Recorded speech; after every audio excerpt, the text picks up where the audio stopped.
Assalamualaikum warahmatullahi wabarakatuh.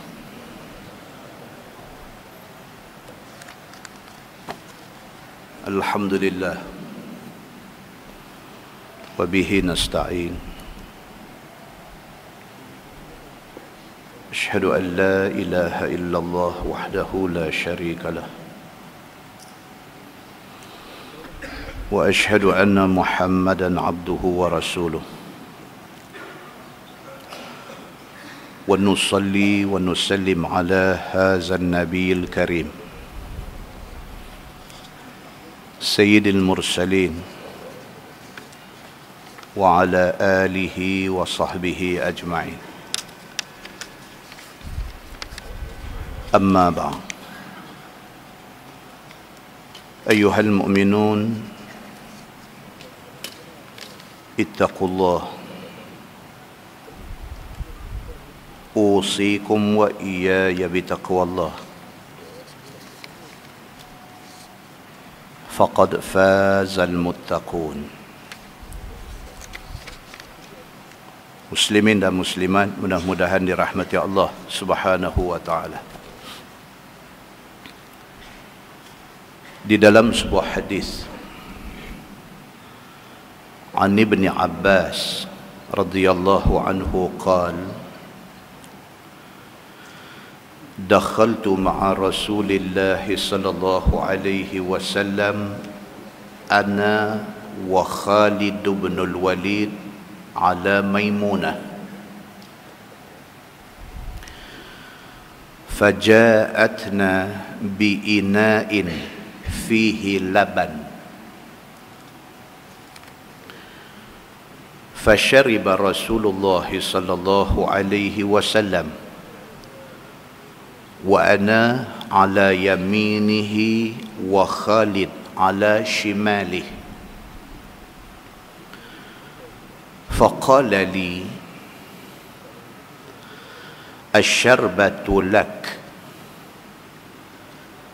فإن شئت أثرت بها خالدا. فقلت: ما كنت أوثر على سؤرك أحدا. ثم قال رسول الله صلى الله عليه وسلم: من أطعمه الله الطعام فليقل اللهم بارك لنا فيه وأطعمنا خيرا منه. ومن سقاه الله لبنا فليقل اللهم بارك لنا فيه وزدنا منه. وقال رسول الله صلى الله عليه وسلم: ليس شيء يجزئ مكان الطعام والشراب غير اللبن، أو كما قال. Hadis Hasan, riwayat At-Tirmizi. Daripada Ibn Abbas radhiyallahu anhu, kata dia, pada satu hari aku, yakni Abdullah bin Abbas dan Khalid bin Al-Walid telah pergi ke rumah Maimunah, isteri Nabi sallallahu alaihi wasallam. Faja'atna bi ina'in fihi laban. Kata Abdullah bin Abbas, Maimunah isteri Nabi hidang kepada kami susu. Susu ni tuan-tuan minuman kegemaran Nabi sallallahu alaihi wasallam. Lah ni ramai ustaz-ustaz duk baca buku apa? Muhammadiyah ke apa? Al-Fadhil Ustaz Rosli Osman, kita rajin duk baca buku tu. himpunan hadis-hadis yang menceritakan tentang Nabi Muhammad sallallahu alaihi wasallam. Dalam tu dia nanti cerita apa makanan kesukaan Nabi, apa minuman kesukaan Nabi, cerita tubuh badan Nabi ni macam mana, rambut Nabi lagu mana, baju Nabi suka pakai macam mana, ada sana. Cerita tentang Nabi sallallahu alaihi wasallam suka minum susu, itu sudah maklum pada semua orang. Jadi isteri Nabi di antaranya ialah Maimunah. Di rumah ni bila masa pun ada susu, sebab Nabi suka susu. Abdullah bin Abbas dan juga Khalid Al-Walid, panglima perang, satu hari pergi ziarah Maimunah. Bila sampai di rumah Maimunah, Maimunah jamu laban susu. Fashariba Rasulullah sallallahu alaihi wasallam. Bila hidang saja Nabi duk ada sama, Nabi sallallahu alaihi wasallam pun minum susu tu. Wa ana ala yaminih wa Khalid ala shimali. Abdullah bin Abbas dia kata dia duduk di kanan Nabi, Khalid Al-Walid duduk di kiri Nabi. Bila dihidangkan susu, Nabi sallallahu alaihi wasallam ambil minum susu tu. Faqala li, lepas Nabi minum, Nabi kata kepada Abdullah bin Abbas yang pada masa tu dia masih budak lagi. Nabi kata asyarbatu lak. Dah lepas Nabi minum, baki yang susu ada tu, sisa yang susu ada tu, Nabi kata kalau nak ikut, kamulah yang akan minum. Pasal apa? Pasal Abdullah bin Abbas duk ada balik kanan Nabi. So dia punya adab dia pergi ke kanan.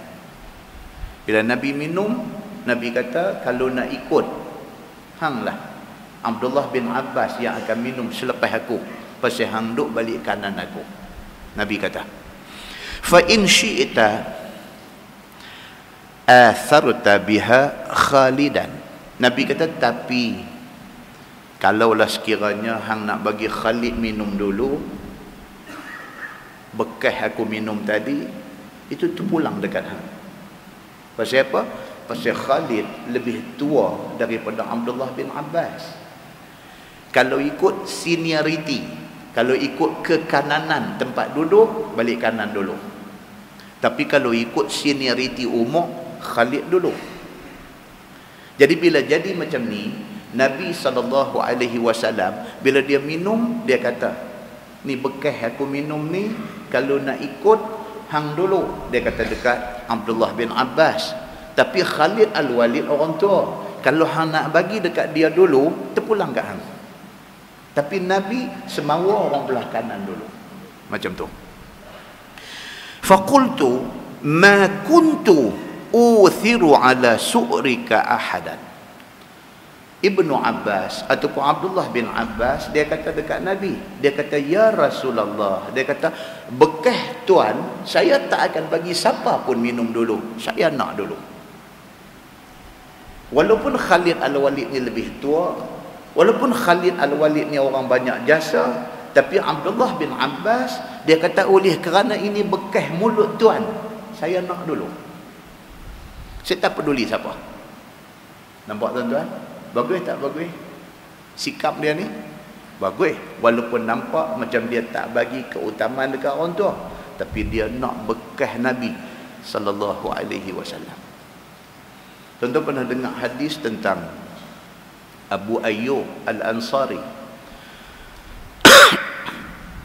Abu Ayyub Al-Ansari bila Nabi hijrah daripada Mekah ke Madinah, bila Nabi masuk di Madinah, semua orang berebut.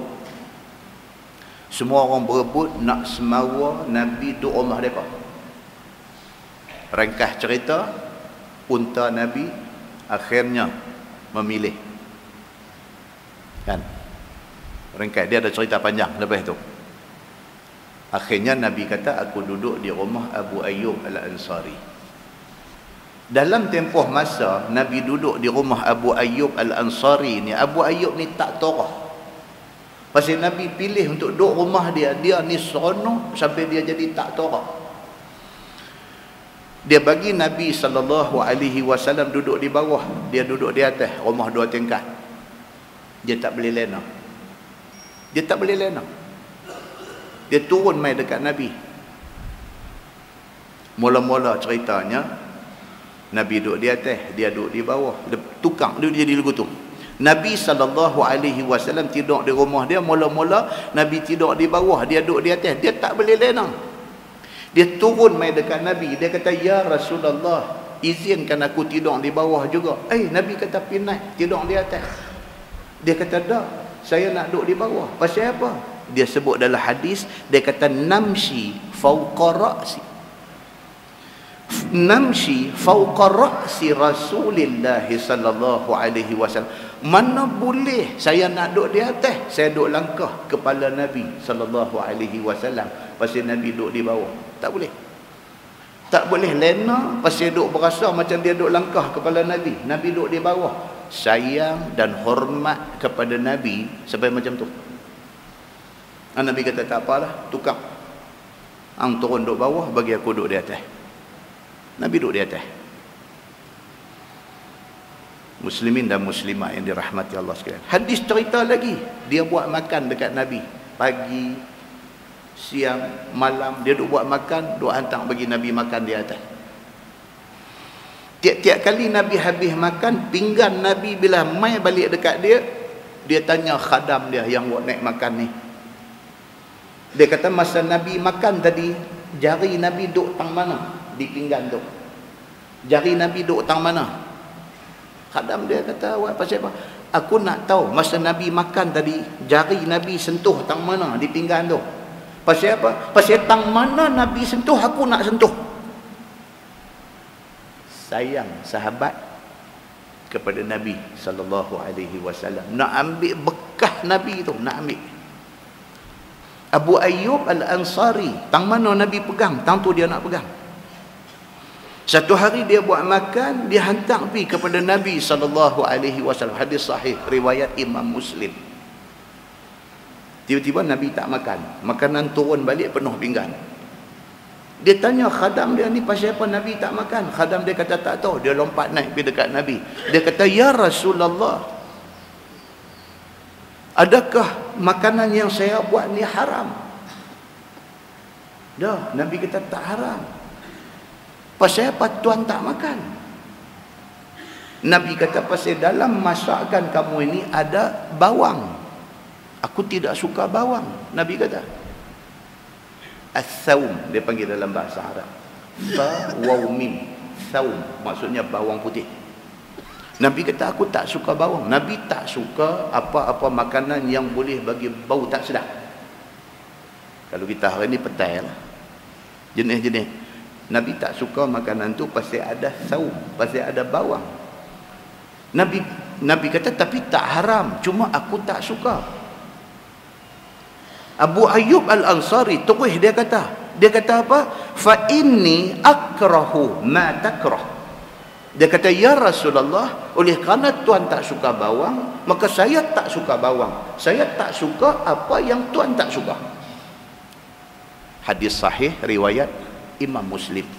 Sayang para sahabat Nabi kepada Nabi sallallahu alaihi wasallam sampai macam tu sekali dicerita di dalam hadis-hadis Nabi.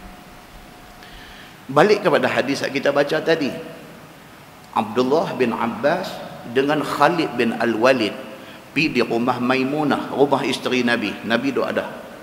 Bila sampai, Maimunah bawa keluar laban, bawa keluar susu, jamu. Nabi minum dulu. Bila Nabi minum, Nabi kata dekat Abdullah bin Abbas yang duduk balik kanan, Nabi kata, susu ni kamu yang akan minum dulu sebab kamu duduk balik kanan. Tetapi kalau kamu nak bagi dekat Khalid Al-Walid pasal dia lebih tua daripada kamu, itu hak kamu. Nabi bagi kepada orang belah kanan dulu, tapi Nabi cadangkan dekat dia, kalau hang nak bagi dekat orang yang lebih tua, itu hak hang. Hang yang bagi, bukan aku bagi. Aku kena bagi dekat orang belah kanan dulu. Jawab Abdullah bin Abbas, dia kata, ma kuntu uthiru ala su'rika ahada. Dia kata, ya Rasulullah, bekas tuan saya tak akan bagi kat siapa pun, melainkan saya nak ambil dulu bekas mulut tuan tu. Muslimin dan muslimat yang dirahmati Allah sekalian. Summa qala Rasulullah sallallahu alaihi wasallam, man at'amahu Allahu at-ta'am falyaqul. Nabi kata, siapa-siapa yang orang hidang makanan nak bagi dia makan, hendaklah dia berdoa sebelum makan. Doa dia apa? Allahumma barik lana fihi wa at'imna khairan minhu. Itu doa dia. Okey. Bila orang bagi makan, kita nak makan, bismillahirrahmanirrahim, Allahumma barik lana fihi. Ya Allah, berkatilah makanan ini. Wa at'imna khairan minhu, dan bagilah kami makan hak lebih baik pada hak kami makan ni. Minta supaya dapat makanan yang lebih baik daripada ni ke depan esok ni. Dan kata Nabi sallallahu alaihi wasallam, wa man saqahu Allahu labanan, dan barang siapa yang dijamu dia minum susu, maka hendaklah dia doa sebelum makan, bismillahirrahmanirrahim, sebelum minum susu doa, Allahumma barik lana fihi. Ya Allah, berkatilah ni susu ada depan ni, wazidna minhu, dan tambahlah lagi susu ini kepada kami. Itu doa yang diajak oleh Nabi sallallahu alaihi wasallam. Faqala Nabi sallallahu alaihi wasallam, kemudian Nabi bersabda, Nabi kata, laisa syai'un yujzi'u makana at-ta'am wasyarab ghairul laban. Nabi kata, tidak ada makanan, tidak ada minuman yang lebih baik daripada susu. Baik makanan, baik minuman. Minuman dan makanan yang paling baik ialah laban, ialah susu. Kata At-Tirmizi, hadis itu hasan. Muslimin dan muslimat yang dirahmati Allah sekalian, hadis yang sahih tentang cerita makan dan minum ini satu aja. Apa dia? Baca bismillah. Hadis yang sahih. Hadis yang doa sebelum makan, doa sebelum minum, hadis hasan. Hadis yang sahih yang tidak ada pertikaian di kalangan ulama tentang makan minum ni, apa dia? Bismillah. Hadis daripada Umar bin Abi Salamah radhiyallahu anhu, kata dia, kuntu ghulaman fi hajri Rasulillah sallallahu alaihi wasallam wa kanat yadi tatishu fi sahfah, faqala li Rasulullah sallallahu alaihi wasallam, ya ghulam sammillah wa kul biyaminik wa kul mimma yalik, fama zalat tilka ta'mati ba'du, atau kama qal.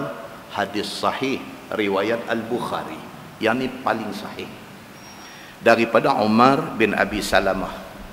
Dia kata, aku budak lagi, kuntu ghulaman. Ghulam ni makna budak. Aku masa tu budak lagi, aku di bawah asuhan Nabi sallallahu alaihi wasallam. Dia anak tiri Nabi, dia anak kepada Abu Salamah.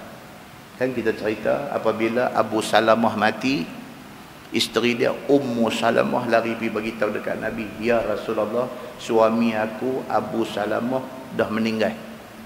Nabi mai ziarah, Nabi masuk mai tengok Abu Salamah, Nabi doa, Allahumma ghfir li Abi Salamah, ya Allah ampunkan dosa Abu Salamah, warfa' darajatahu minal illiyin, angkatlah derajat dia pergi duduk sama dengan orang yang tinggi-tinggi di sisi engkau. Abu Salamah mati, Ummu Salamah pergi bagi tahu dekat Nabi, Nabi mai ziarah, Nabi doa, dan Nabi kata, ya Allah, beri ganti kepada Ummu Salamah orang yang lebih baik daripada Abu Salamah. Ummu Salamah dengar doa Nabi, dia kata dekat Nabi, dia kata, ya Rasulullah, ada lagi ke orang yang lebih baik daripada suami aku, daripada Abu Salamah? Nabi kata ada. Ummu Salamah kata tak ada ya Rasulullah. Suami aku Abu Salamah manusia paling baik dan aku tak percaya kata ada manusia lebih baik pada dia. Bila habis iddah dia, Allah perintahkan Nabi sallallahu alaihi wasallam pi meminang Ummu Salamah. Betul doa Nabi. Ummu Salamah digantikan dengan suami yang lebih baik daripada Abu Salamah yang baik itu. Siapa dia? Tidak lain tidak bukan, yang lebih baik daripada Abu Salamah ialah Nabi sallallahu alaihi wasallam. Cerita. Ni anak dia. Nama dia Umar bin Abu Salamah.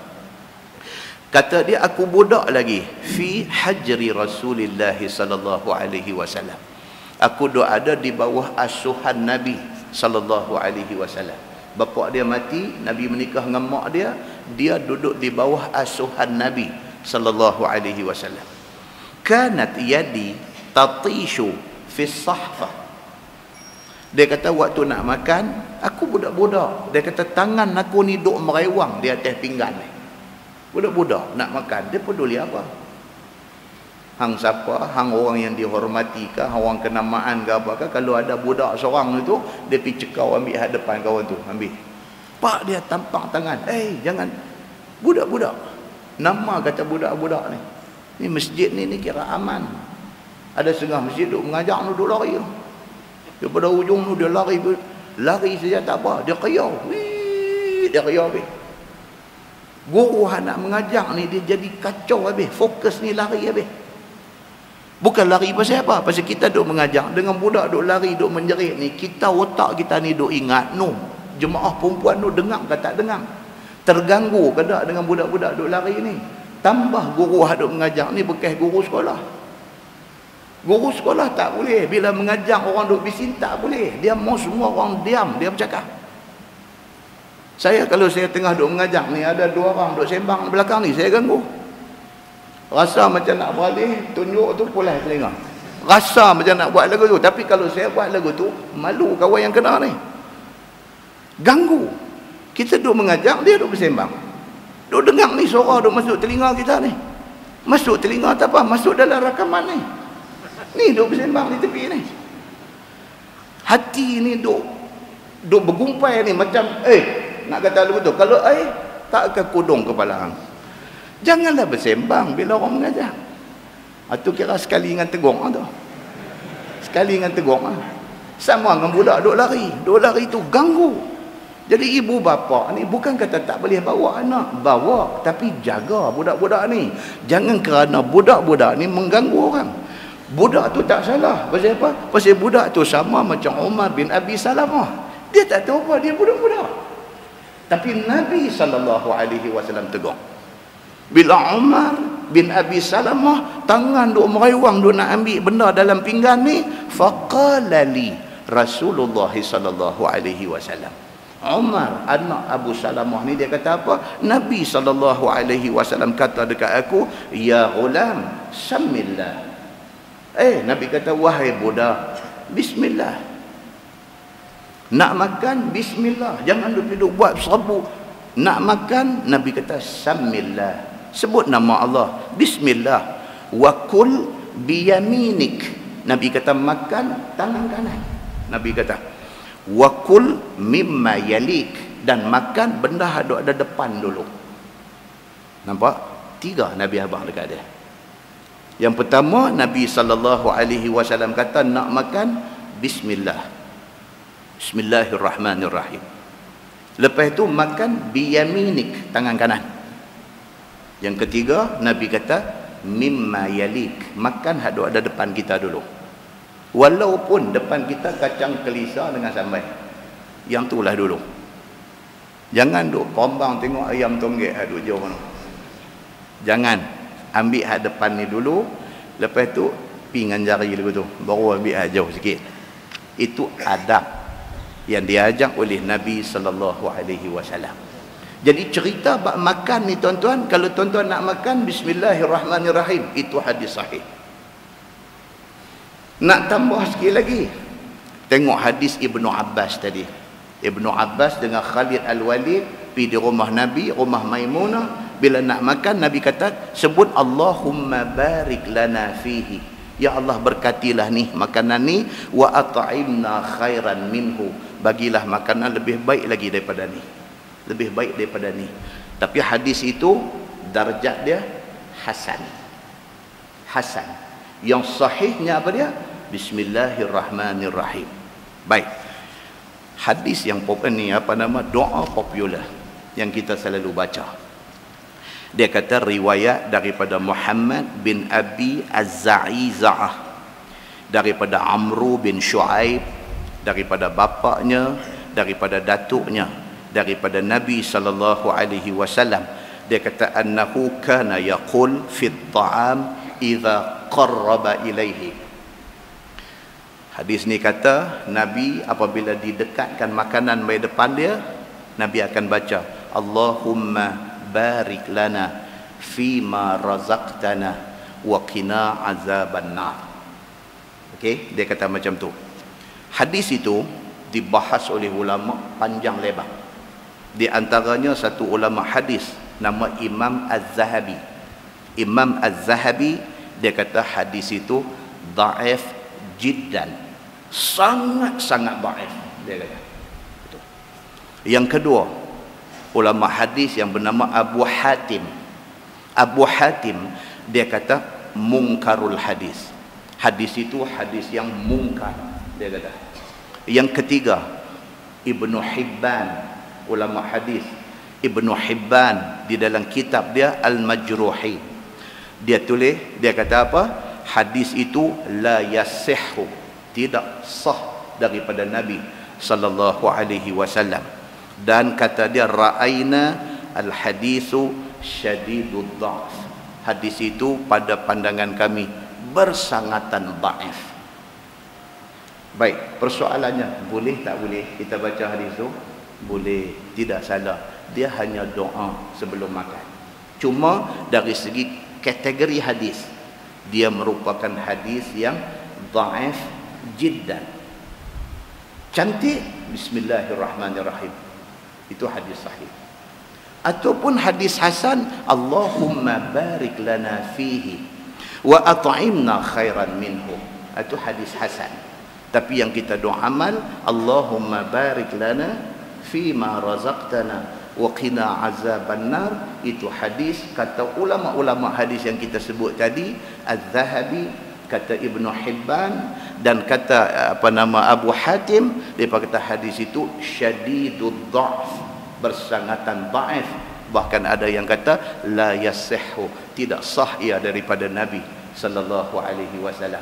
Tapi boleh tak boleh kalau nak baca? Boleh, dan tidak berdosa.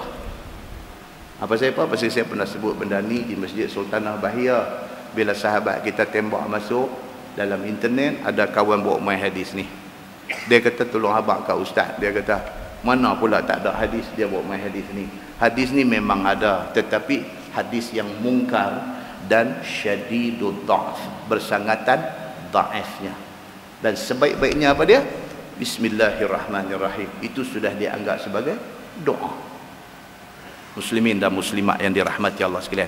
Itu sebab dalam sebuah hadis riwayat daripada Jundub bin Abdillah radhiyallahu anhu, kata dia kunna ma'an Nabi sallallahu alaihi wasallam wa nahnu fityanun hazawirah fata'allamna al-iman qabla an nata'allama al-Quran summa ta'allamna al-Quran fazdadna bihi imana, atau kama qal, hadis sahih riwayat Ibnu Majah. Ini sahabat kita jemaah tabligh selalu dengar ni hadis ni. Dia rajin duk bawa di dalam majlis bayan jemaah tabligh. Hadis daripada Jundub bin Abdillah radhiyallahu an. Dia kata kunna ma'an Nabi sallallahu alaihi wasallam. Kami duk ada sama dengan Nabi sallallahu alaihi wasallam. Kata Jundub, wa nahnu fityan hazawirah. Kami pada masa tu masih muda dan kuat. Kami budak-budak muda. Kami duk ada dengan Nabi sallallahu alaihi wasallam. fata'allamna al-iman qabla an nata'allam al-Quran. Nabi tanam dekat kami keimanan, kemudian baru kami belajar Quran. Keimanan Nabi tanam dulu dalam hati sahabat-sahabat ni, daripada kalangan orang tua-tua, termasuklah Jundub bin Abdullah yang dia kata kami pada masa tu masih budak-budak muda. Nabi tanamkan iman dulu masuk dalam hati mereka.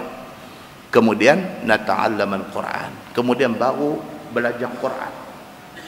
Summa ta'allamna al-Quran. Bila iman sudah kuat, barulah kami mendalami Al-Quran. Fazdatna bihi imana. Maka dengan itu bertambah iman kami.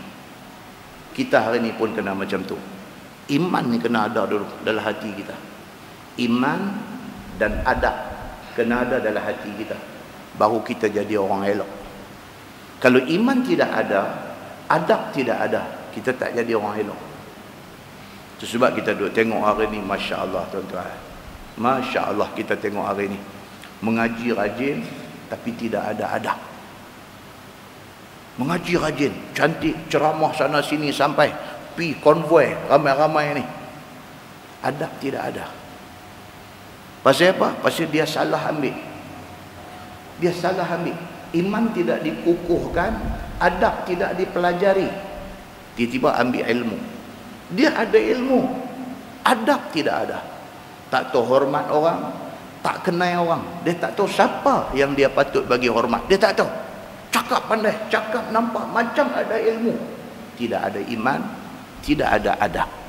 Para sahabat Nabi ridwanullah alaihim ajma'in, Nabi tanam iman dulu dekat mereka. Dengan iman yang ada, mereka jadi manusia beradab. Lepas itu mereka mengaji Quran. Jadi bila dia dengar ayat Quran, adab tu ada. Sami'na wa ata'na. Kami dengar, kami taat. Mereka tak akan bantah, pasal mereka beriman kepada Allah Subhanahu wa ta'ala. Mudah-mudahan muslimin dan muslimat yang dirahmati Allah sekalian, mukadimah itu memberi manfaat kepada kita semua, insya-Allah. Kita menggunakan tafsir Nurul Ihsan jilid 1. Nurul Ihsan jilid 1, muka surat 225. Muka surat 225.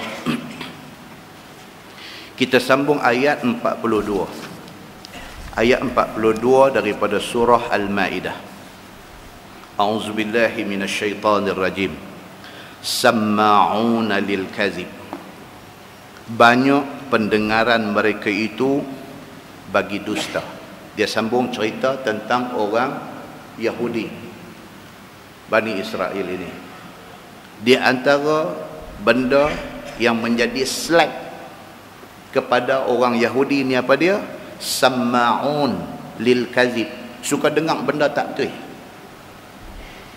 Dia tidak cari sos untuk nak mengesahkan satu-satu benda yang dia dengar. Dia suka dengar hearsay. Kita hari ni ramai. Kadang-kadang kita membina satu persepsi negatif terhadap satu orang kerana orang cerita. Faham? Kita tak suka dekat A. Pasal apa kita tak suka kat dia? Pasal orang cerita kata A tak bagus. Pasal itu ya. Kita tak pernah cuba untuk nak pi cari, nak pi kenal A ni sebenar macam mana. Tak ada. Padan dengan kita dengar tepi jalan orang cerita, kita pakai. Maka akhirnya kita berburuk sangka kepada A. Ini perangai orang Yahudi. Orang Yahudi apabila Nabi SAW hijrah daripada Mekah mai ke Madinah. Nabi mai di Madinah, mereka tak pi dekat Nabi. Mereka tak cuba untuk kenal Nabi. Mereka dengar cerita rahib-rahib mereka, tok-tok alim mereka yang tak suka dekat Nabi. Duk cerita kata Muhammad ni ahli sihir. Muhammad ni kalau hampa pergi dengar dia aja, hampa nanti terpedaya, hampa jadi terpengaruh, hampa macam kena pukau dengan dia. Duk dengar yang tu, duk dengar yang tu, tak boleh, tak mau pakai. Muhammad ni tak bagus. Sikap orang Yahudi yang dengar hearsay, yang dengar orang duk bercakap tepi-tepi jalan ini, disebut dalam Quran sebagai samma'una lil kazib. Depa ni banyak mendengar akan perkara-perkara dusta. Lagu tu. Tuan-tuan hari ni orang abang kat tuan-tuan. Kata ustaz ni tak bagus. Pi dengar dulu. Dengar tak rugi. Orang habang kata ni, hantu sapi ni, dia ni ustaz ni Wahabi. Wah, kita dengar Wahabi, takut. Hampir dengar dulu. Dia mengajar apa? Dia mengajar nak suruh hampa jadi Dracula ke? Dia nak ajar suruh hampa jadi Pontianak ke? Apa ke? Pi abang pula ni hampa jangan dengar ni. Dia ni ustaz ni geng apa? Murtabak. Sedap mulut duk gelak kat orang. Ni ustaz ni murtabak ni. Siapa dia? Panggil ustaz murtabak. Ya Allahu Akbar. Geng yang sama'una lil kazib ni suka dengar orang duk bercakap tak betul ni. Oh ya kamu tak murtabak tak mau aku nak dengar ustaz betul ni. Hang pernah dengar ke dia mengajar? Tang mana tak kenal dia? Tang mana tak betul dia? Takkanlah sejahil-jahil kita dengar satu ustaz mengajar betul tak betul kita tak tahu. Kalau ustaz tu baca ayat Quran, dia cerita dekat kita maksud ayat, kita rasa macam ragu-ragu. Kita note benda tu. Balik kita boleh cek balik. Pergi beli buku tafsir Quran Ibnu Katsir, terjemahan dalam bahasa Melayu, berlambak duk ada di kedai buku lah ni. Pergi beli satu, cabut balik. Kita duk buang duit untuk tujuan lain boleh. Apa masalah kita nak pergi beli satu juzuk Ibnu Katsir tentang surah Al-Maidah? Cabut buat balik, buka baca. Ayat apa dia baca baru ni? Oh, dia baca surah Al-Maidah ayat 42. Cerita pasal apa? Baca.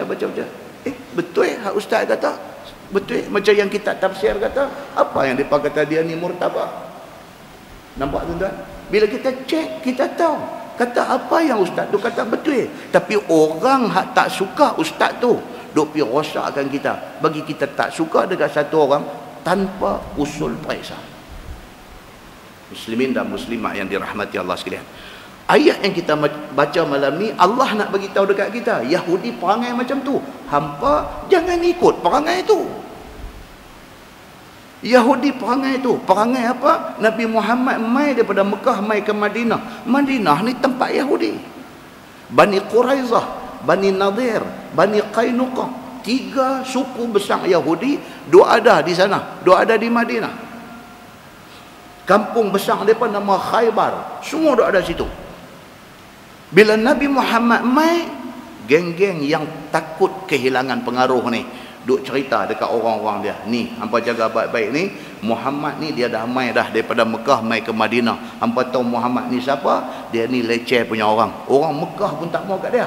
Hang bayangkan tengok, dia beranak di Mekah. Orang Mekah buang dia. Hang boleh tahu lah orang macam mana ni. Orang kampung dia pun tak mau kat dia. Tuan-tuan, jarum masuk. Mereka ni pun dengar, betul juga. Kalau dia bagus, takkan orang kampung dia tak mau kat dia. Nampak? Masuk. Betul ke cerita ni? Tapi tak pergi siasat. Dengar, oh betul.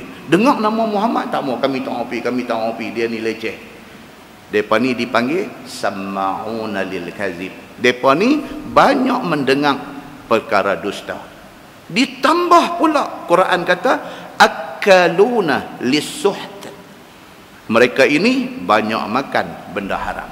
Tambah lagi, Yahudi ni suka dengar orang cakap bohong. Satu pasal. Yang kedua, sendiri, yang kata Yahudi ni sendiri suka benda haram. Benda haram apa? Dia kata seperti rishwah. Orang Arab sebut rishwah, orang Melayu sebut rasuah.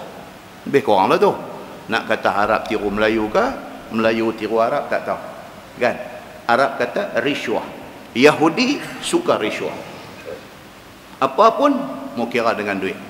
Dia kata let money talks. Dia tahan tak payah cakap, bagi duit mai bercakap. Bila duit mai bercakap, benda tak boleh semua jadi boleh. Kalau hang mai bercakap, semua tak boleh. Semua buka buku ikut ni, semua buku kata tak boleh. Tak payah pergi bercakap, kirim duit pergi. Semua boleh. Siapa punya kerja ni?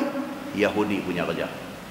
Maka kerana tu Yahudi ni depa dimurkai oleh Allah Subhanahu wa taala. Depa dengar orang cakap bohong dan depa sendiri menjadikan amalan makan benda-benda haram seperti rishwah dan sebagainya. Ataupun ubah hukum. Perangai depa suka mengubah hukum yang ditetapkan di dalam kitab depa sendiri, kitab Taurat. Taurat menentukan hukum macam ni, dia ubah macam lain. Sekali kita nanti baca hukum apa yang dia ubah. Firman Allah Subhanahu wa taala, fa in ja'uka fahkum bainahum aw a'rid anhum. Maka jika datang Yahudi, yakni mereka itu kepada engkau wahai Muhammad untuk nak minta hukum, maka hukum olehmu antara mereka itu, ataupun boleh berpaling daripada mereka itu dengan tiada hukum. Ini adalah pilihan. Ini syariat lama. Syariat lama, kalau Yahudi mai jumpa Nabi, minta Nabi jatuh hukum, Nabi diberi pilih, sama ada nak menjatuhkan hukum dekat mereka, ataupun kata tak mau, hampa pergi cari ulama hampa untuk jatuh hukum. Nabi diberi pilih untuk nak mengadili kes tu ataupun tak mau adili kes tu. Nabi diberi pilih. Ini hukum lama. Dia kata, dan ayat itu mansukh dengan wa anihkum bainahum. Turun ayat yang lain, Allah kata, dan hukum olehmu wahai Muhammad di antara mereka itu. Bila turun ayat ni, Nabi tak tolak lagi. Bila mai orang Yahudi nak minta Nabi jatuh hukum, Nabi akan mengadili mereka dan menjatuhkan hukum kepada mereka. Sebelum tu Nabi pilih. Nabi boleh bercara mereka dan jatuh hukum, dan Nabi boleh kata tak mau. Tapi bila turun ayat yang kedua ni, yang kata wa anihkum bainahum, Nabi tak tolak lagi. Semua kes Yahudi apabila refer mai dekat Nabi, Nabi akan bicarakan dan Nabi akan jatuh hukum. Dan hukum olehmu antara mereka itu, maka wajib dihukum di antara mereka itu apabila engkau dakwah pada kita orang-orang Islam. Pada yang terlebih asah, ada dua qaul dalam mazhab Syafi'i. Dan jika serah urusan kepada Muslim, wajib hukum dengan ijma' ulama. Dalam kalangan mazhab Syafi'i pun ada dua pendapat. Satu pendapat kata boleh pilih, satu pendapat kata wajib kita kena menghakimi dan menjatuhkan hukum kepada mereka ni. Pada yang terlebih asahnya begitu. Dan firman Allah, wa in tu'rid anhum falan yadurruka syai'ah. Dan jika engkau berpaling daripada hukum mereka itu, maka tiada memberi mudarat mereka itu akan dikau akan sesuatu. Kalau Nabi pilih untuk tak mau nak membicarakan mereka, Nabi tak akan jadi berdosa kerana menolak itu. Ini ayat yang dah dimansuhkan. Wa in hakamta fahkum bainahum bil qist. Tapi kalau engkau Muhammad nak membicarakan dan nak menjatuhkan hukum kepada mereka, maka hukum olehmu antara mereka itu dengan adil. Tapi kalau Nabi pilih untuk nak bercara orang Yahudi yang main mengadu kat dia, make sure mereka dibicarakan secara adil. Yang ni ada hadis. Hadis riwayat daripada Ibni Abbas radhiyallahu anhu. Dia kata, kana Quraizah wan Nadir wa kana an-Nadir ashrafa min Quraizah. Orang Yahudi ada tiga puak besar: Quraizah, Nadir dengan Qainuqa. Dalam kalangan tiga puak ni, dia ada kasta pula. Dia ada kasta. Dia kata wa kana an-Nadir ashrafa min Quraizah. Geng Bani Nadir dianggap lebih mulia daripada Bani Quraizah. Dia buat kasta. Kasta ni tuan-tuan, sampai hari ni kalau tuan-tuan pergi di setengah negara dalam dunia, masih praktis. Di India, siapa ada adik-beradik di India boleh pergi. Di India sampai hari ni praktis kasta. Yang kata paria ni, kalau di India betul ya no. Kalau kata paria ni, kira mai jenguk kedai yang geng Brahmin duk masuk, mai jenguk pun polis halau. Sampai hari ni. Ni bukan cerita dulu, sampai hari ni. Tidak ada nikah kahwin di antara suku Brahmin ni yang kata mulia dalam kalangan dia ni dengan geng paria ni. Tak ada kahwin. Kalau ada daripada keluarga Brahmin ni, ada abang besar pergi kahwin dengan anak dara paria ni, the whole family akan dibuang, akan dipulau oleh masyarakat. Sampai hari ni praktis benda ni diamalkan di sana. Kedai kalau buka satu kedai, dan kedai tu kedai jenis kedai kedai mahal. Brahmin saja akan masuk.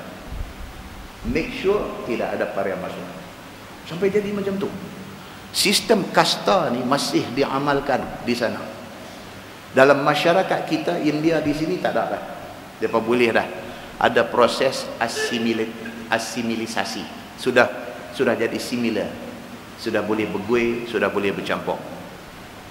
Seperti mana di beberapa negara macam di South Africa ada lagi dasar apatik. Kulit hitam, kulit putih ni ada di sana. Yang benda ini tidak baik. Allah jadikan manusia ni tak ada mulia, tak ada hina. Melainkan yang mulia itu ialah orang yang bertakwa kepada Allah. Nampak tuan-tuan? Islam ni punya cantik ni, dia buang benda tu semua. Bilal daripada satu orang hamba kulit hitam yang berasal daripada hamba suruhan yang dibeli. Bila dia masuk Islam, dia jadi orang kanan Nabi. Sehingga kan Nabi SAW bagi tahu dekat orang semua. Nabi kata, ketika aku dibawa masuk dalam syurga, aku dengar bunyi tapak kasut di depan aku. Aku tanya Jibril, siapa dia ni bunyi kasut depan aku? Jibril kata, itulah bunyi kasut Bilal bin Rabah. Satu manusia yang dipandang hina pada satu masa dulu, dia masuk Islam, tiba-tiba Allah angkat derajat dia sehingga Nabi SAW sebut kemuliaan Bilal bin Rabah ini. Itu dia cantiknya Islam ini.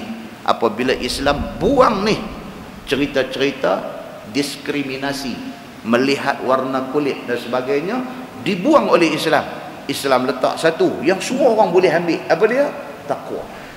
Hang kulit putih pun kalau hang tidak takwa, hang tak ada tempat di sisi Allah. Hang kulit hitam pun kalau hang takwa, hang mulia di sisi Allah. Takwa boleh diambil oleh siapa pun, oleh warna kulit apapun, oleh bangsa apapun, boleh ambil takwa itu. Islam berlaku adil kepada semua umat manusia, muslimin dan muslimat yang dirahmati Allah sekalian. Dalam kalangan Yahudi, Bani Nadir dianggap mulia, Bani Quraizah dianggap low class. Begitu. Fakana idza qatala rajul min Quraizah rajulan minan Nadir qutila bihi. Sehingga kan apabila orang Bani Quraizah pi bunuh Bani Nadir, dia akan dijatuhkan hukum qisas, hukum bunuh balik. Quraizah pi bunuh Bani Nadir, dia akan dikenakan hukum mati. Wa idza qatala rajulun minan Nadir rajulan min Quraizah fudiyah bi mi'ati wasqin min tamrin. Tapi sebaliknya, kalau sekiranya Bani Nadir yang dikatakan mulia ni bunuh Quraizah yang kata low class ni, depa tak kena hukum bunuh balik. Depa tak kena qisas. Sebaliknya, depa hanya didenda 100 gantang kurma. Nak tunjuk kasta tu. Bani Nadir kasta tinggi. Kalau pi bunuh kasta tinggi, hang kena bunuh balik. Tapi kalau Bani Quraizah yang kasta rendah, kalau bunuh dia, orang yang bunuh tak kena bunuh balik.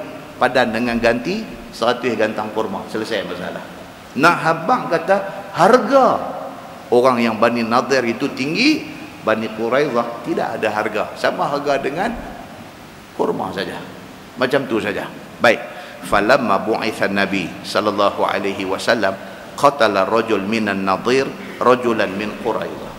Bila Nabi daripada Mekah mai Madinah, Nabi jadi Nabi di Madinah, jadi satu pembunuhan di kalangan Bani Nadir dengan Bani Quraizah. Orang Bani Nadir yang kata orang mulia ni sudah bunuh orang Bani Quraizah. Sudah jadi. Faqalu idfa'u ilaina. Maka Bani Quraizah kata dekat Bani Nadir, serah pembunuh tu mai kat kami supaya naqtuluhu, kami nak bunuh dia pasal dia bunuh orang kami. Dia minta macam tu. Tiba-tiba Bani Nadir kata apa? Kami tak akan serah. Pasal apa? Pasal hang tak boleh bunuh orang kami sebab kami kasta tinggi, hampa kasta rendah. Baik, bila jadi macam tu, faqalu, kata Bani Nadir, bainana wa bainakum an-nabi sallallahu alaihi wasallam fa'atauhu. Bani Nadir kata okey, tak apalah macam ni, kalau hampa tak puas hati, orang Arab tuan-tuan, baik Yahudi baik apa duk dalam kalangan Arab ni bergaduh nak perang, puncak 2 orang suku kaum boleh berperang. Okey, bila jadi macam ni, akhirnya dia ambil kata sepakat. Dia berkata macam ni, oleh kerana Muhammad dah mai daripada Mekah mai ke Madinah, orang semua terima dia sebagai pemimpin, jom kita refer kes ni kepada Muhammad. Nampak tuan-tuan, hebat tak Nabi Muhammad ni? Hebat dia daripada sebelum dia mai Madinah lagi, dia sudah hebat. Cerita apa? Cerita Hajar Aswad jatuh daripada penjuru tu, jatuh. Siapa nak letak balik? Suku Arab yang ada tu semua klaim kata mereka yang paling layak letak, sampai nak perang, sampai nak perang. Akhirnya mereka duduk di dataran Kaabah, mereka kata okey, tengok pintu tu, siapa masuk ke pintu tu kita minta dia jadi hakim. Dia tunjuk siapa pun kita terima, orang tu lah yang letak balik Hajar Aswad di situ. Dia pun main tikam ni, tengok situ, betul? Jangan duk boleh tengok, contoh aja. Boleh tengok juga. Contoh. Geng-geng haram ni, Abu Lahab, Abu apa ni semua dah sampai nak bergaduh ni pasal nak letak balik Hajar Aswad ni. Tengok dia dah. Jangan tengok. Tengok. Dia dah, siapa masuk pintu tu kita suruh dia tentukan siapa yang nak buah batu ni. Allah Subhanahu wa taala aturlah. Siapa masuk? Nabi Muhammad masuk. Belum jadi Nabi. Masa tu Nabi Muhammad belum jadi Nabi. Masuk. Dia tengok-tengok Muhammad masuk. Habis macam mana? Dia berkata kalau Muhammad okey. Maknanya kalau masuk mai orang lain daripada Nabi Muhammad bergaduh juga. Oh dia ni tak boleh. Aku nampak dia hari tu lagu tu dia tak mau. Allah atur benda ni. Allah atur. Pum kata elok habis depa bercakap, depa tengok Muhammad masuk. Belum lagi, Nabi Muhammad belum jadi Nabi lagi. Tapi puak-puak ketua Arab ni bila tengok Muhammad semua setuju. Ada apa kata kalau dia ni dia kata siapa pun kita boleh terima. Nabi Muhammad mai, dia ambil kain serban dia hampang, dia ambil Hajar Aswad buah atas tu, dia kata hampa pakai pegang seorang sikit di tepi kain tu, bawa pergi sampai penjuru, Nabi Muhammad ambil buah. Semua kenyeh, tak jadi bergaduh. Hebat tak Nabi Muhammad sallallahu alaihi wasallam? Sangat hebat. Hebat dia ni sampai orang boleh terima dia. Dan hebat dia ni apa dia? Idea yang dia buat tu, orang tak terfikir benda tu. Idea yang dia buat tu, semua orang puas hati. Dia hampang kain, Hajar Aswad buah di tengah, pegang semua, keliling pakai pegang seorang sikit. Jadi semua orang ada contribution, ada saham di dalam bawa batu tu pergi dekat penjuru. Dah sampai tahun tu, dia kata izinkan saya bubuh. Baca orang. Dia ambil buh, kenyeh, pakai syian, pakai peluk, tak jadi bergaduh. Itu sebelum jadi Nabi. Allah Subhanahu wa taala sudah tunjuk istimewa Nabi Muhammad sallallahu alaihi wasallam. Bila dia mai Madinah, jadi pembunuhan di antara Bani Nadir dengan Bani Quraizah. Dua-dua ni suku Yahudi. Macam biasa, dia kata apa? Oleh kerana Bani Nadir ini keturunan mulia, oleh kerana Quraizah ni kasta bawah, oleh kerana itu orang kami bunuh hampa, hampa tak boleh tuntut untuk bunuh balik orang kami. Tak boleh. Akhirnya dia capai kata sepakat. Dia kata lah macam ni. Quraizah kata kami tak puas hati dengan peraturan yang sedia ada. Jom kita tanya Muhammad. Cari Nabi Muhammad juga. Sedangkan mereka ada orang alim mereka. Tapi mereka pilih Nabi Muhammad sallallahu alaihi wasallam. Kata hadis ni. Kemudian mailah mereka fa'atauhu, mai kepada Nabi sallallahu alaihi wasallam. Bila sampai, mereka cerita dekat Nabi, isu dia sekarang macam ni. Dia ni kata aku Bani Nadir, dia ni ketua Bani Quraizah. Okey, orang kami sudah dibunuh mereka. Lah mereka nak orang kami yang bunuh tu, mereka nak untuk mereka bunuh balik. Kami tak boleh bagi, dia kata. Pasal apa? Pasal kami orang mulia, mereka bawah daripada kami. Habaq depan Nabi sallallahu alaihi wasallam macam tu. Allah buat turun ayat 42 surah Al-Maidah. Firman Allah, wa in hakamta fahkum bainahum bil qist. Ni ayat kita baca. Turun dekat Nabi masa tu. Wahyu sampai, wa in hakamta, wahai Muhammad, kalau kamu menjadi hakim dalam perbicaraan, fahkum bainahum bil qist. Tuhan kata hukumlah dengan cukup adil. Jangan kira mulia hina, tak mah. Sama aja. Hang bunuh dia ni pun hang kena bunuh balas, dia bunuh hang pun kena bunuh balas. Tak ada siapa spesial apa semua, tak ada. Allah turun perintah macam tu. Kata dia, wal qistu an-nafsu bin nafsi. Yang dikatakan adil itu ialah kalau bunuh orang kena bunuh balik. Hukum bunuh ialah bunuh juga. Hukum mati ke atas orang yang bunuh orang. Itu yang dikatakan adil. Kemudian turun pula ayat 50 surah Al-Ma'idah yang kita akan baca kemudian. Tuhan kata, afa hukmal jahiliyati yabghun. Allah sebut dalam ayat tu, adakah hukum jahiliah depa yang depa nak pakai? Tuhan tanya. Hukum jahiliah apa dia? Ada beza. Kalau Bani Nadir bunuh orang, dia tak kena bunuh. Kalau orang lain bunuh dia, orang tu kena. Ini hukum jahiliah, Tuhan kata. Tak mau macam tu. Itu hukum tidak adil. Turun ayat tu kepada Nabi sallallahu alaihi wasallam. Kemudian kata Abu Daud, rawi hadis ini. Abu Daud kata, Quraizah wan Nadir jami'an min waladi Harun an-Nabi alaihi salam. Imam Abu Daud kata, Yahudi, Bani Nadir ataupun Bani Quraizah, mereka ni semua adalah anak cucu kepada Nabi Harun alaihi salam. Sama Tok Wan daripada Nabi Harun. Macam mana tak tahu boleh pergi jadi kasta bagus, kasta bawah? Tak ada. Mereka sama sebenarnya. Mereka yang memandai-mandai hidup buat kasta dan sebagainya. Ayat yang kita baca ni nak cerita pasal itu. Dia kata, wa kaifa, firman Allah, wa in hakamta fahkum bainahum bil qist. Dan jika engkau menghukum, maka hukumlah olehmu antara mereka itu dengan adil. Innallaha yuhibbul muqsitin. Kerana bahawasanya Allah Ta'ala kasih ia akan segala orang yang menghukum dengan adil. Allah kasih kepada orang yang menghukum secara adil. Allah suka orang macam ni. Firman Allah, wa kaifa yuhakkimunaka wa indahumut Taurat fiha hukumullah. Dan betapalah Yahudi ni nak minta mereka itu Nabi menjatuhkan hukum kepada mereka, sedangkan pada mereka itu ada kitab Taurat yang di dalamnya sudah ada hukum Allah. Contohnya hukum rejam bagi orang yang berzina. Allah tanya dalam ayat ni, Allah mempersoalkan keikhlasan Yahudi. Apa hal yang Yahudi ni nak main minta Nabi suruh hukum dia, Pak? Sedangkan hukum ni dah ada dalam kitab Taurat. Mereka tak mau ikut. Nak main cari Nabi Muhammad suruh jatuh hukum. Taurat diturunkan kepada mereka. Mereka tak mau ikut. Kalau kitab suci mereka pun mereka tak mau ikut, apa mereka nak heran dengan kitab suci orang Islam? Kitab suci dia tak mau ikut. Tuhan mempersoalkan benda ni. Contohnya, dia kata hukum rejam bagi orang yang salah kerana berzina sedangkan dia dah berumah tangga. Dalam Taurat pun hukum yang sama.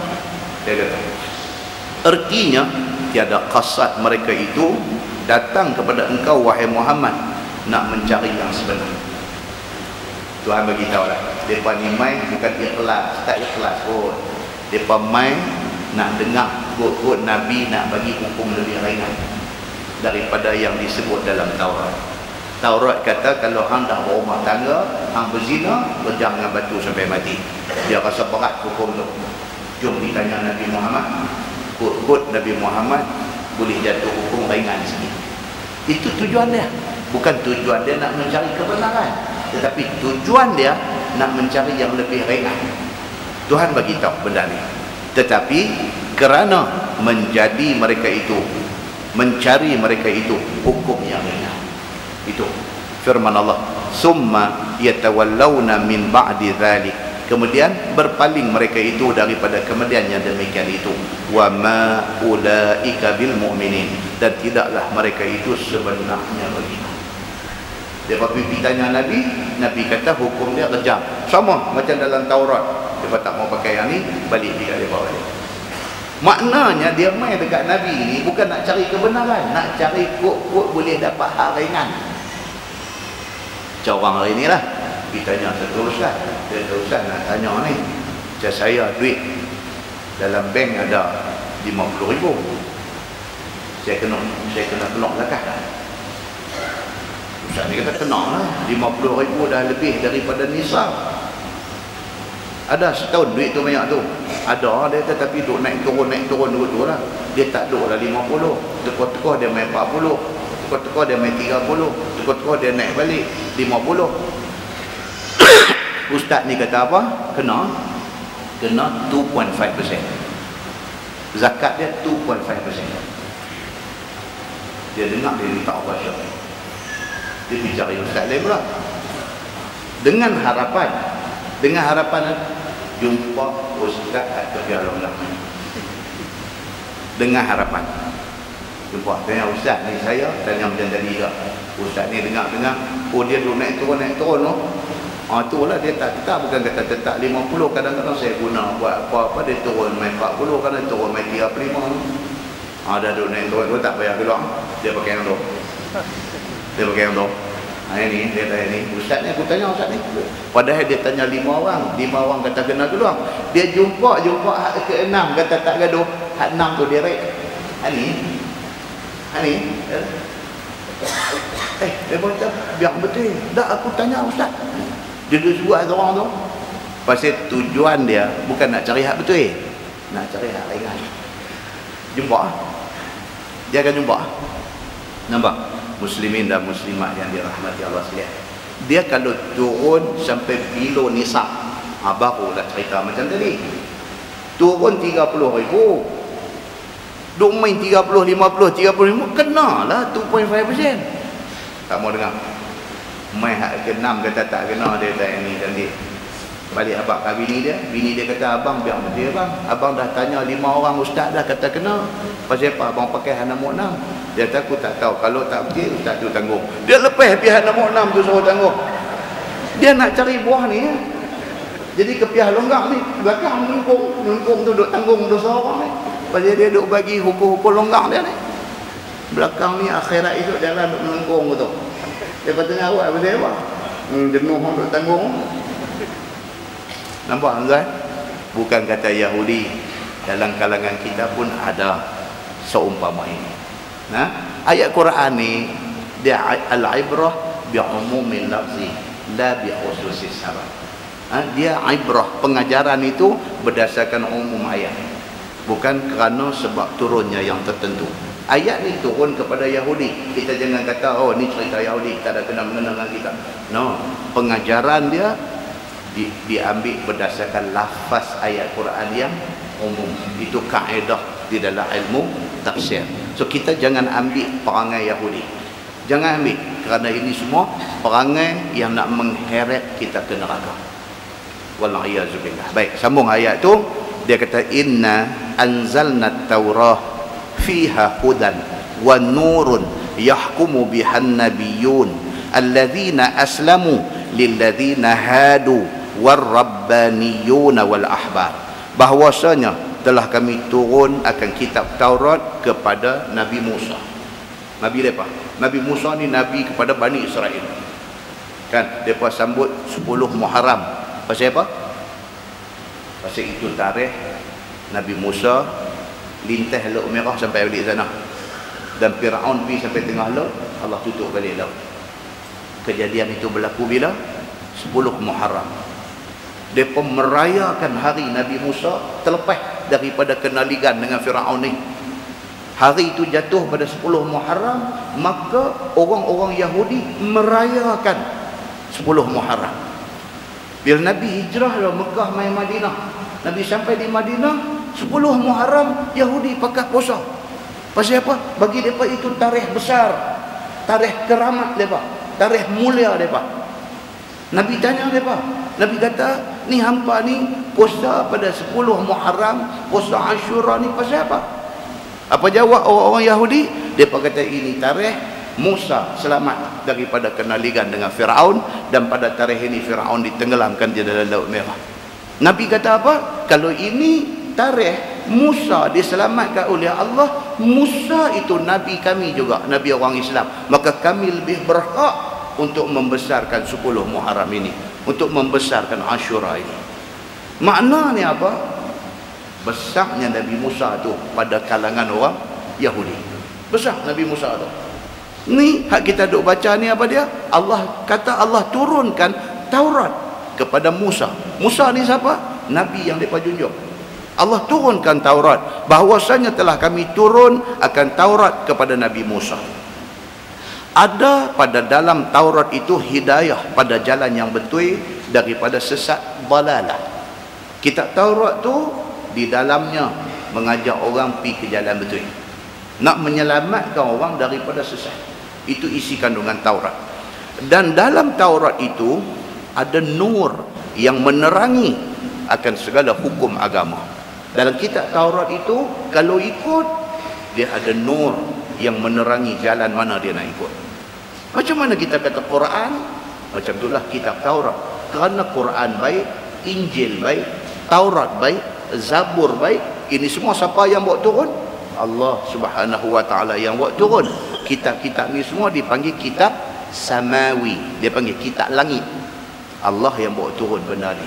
Cumanya apabila Quran turun, dia memansuhkan semua kitab-kitab yang dahulu. Dia kena pakai Quran sebab dia adalah wahyu yang final, diturunkan oleh Allah Subhanahu wa taala.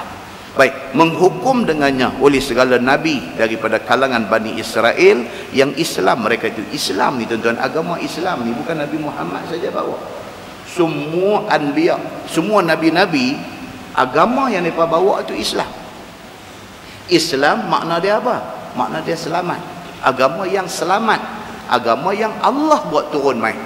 Maka agama itu agama yang selamat, dan agama itu dipanggil Islam.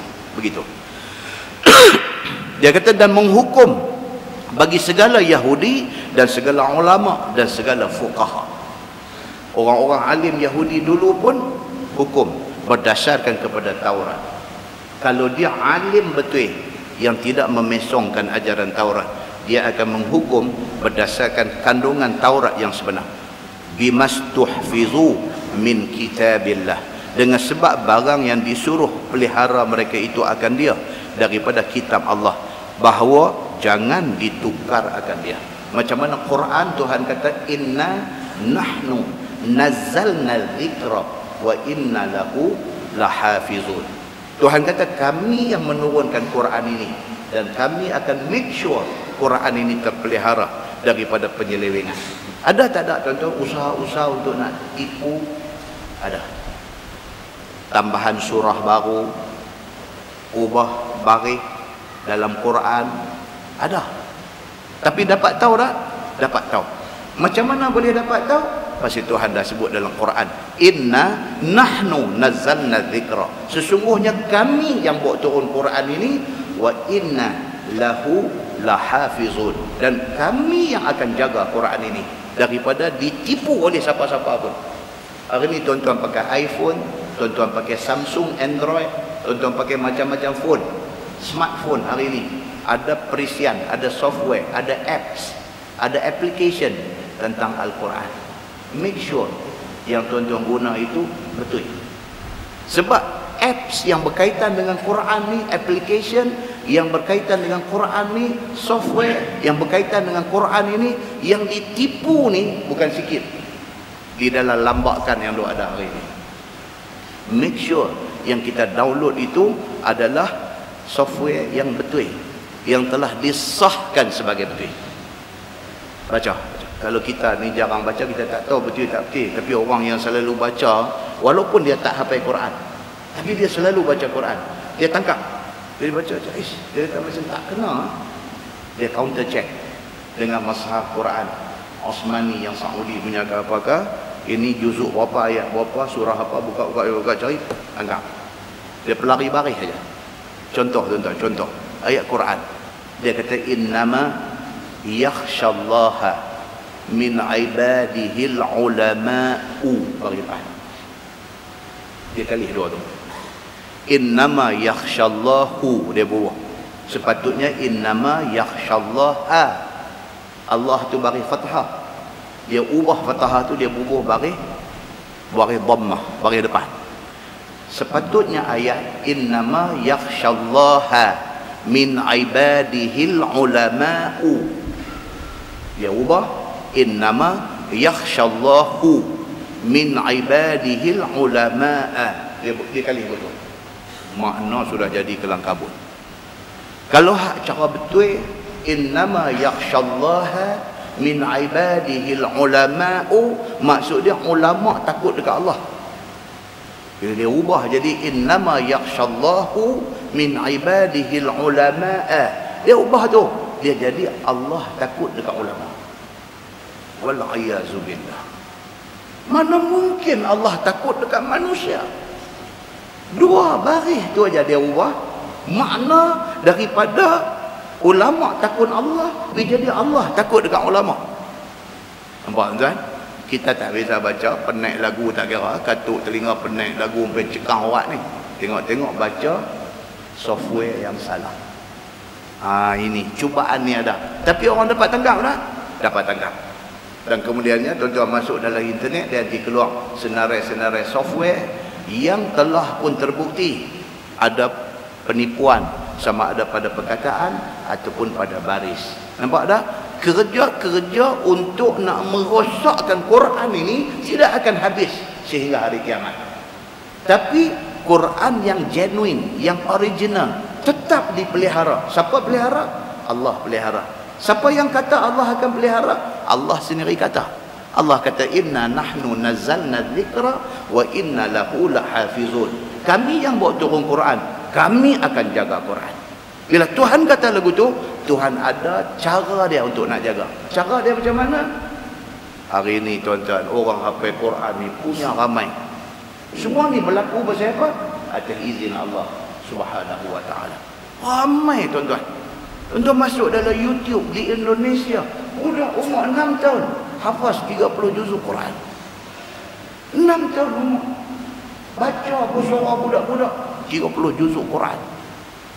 Bila ujian hafazan, hakim baca suruh dia sambung, dia sambung. Hakim baca suruh dia sambung, dia sambung. Masya Allah tuan-tuan. Nak tengoklah ni ke apa macam mana. Sampai yang jadi hakim ni, yang jadi hakim munabih, yang jadi hakim bangkit daripada bangku, mai pegang budak ni, budak ni ahli syurga, dia kata. Allah pelihara Islam dan Quran ini sampai tahap macam tu. Allah pelihara.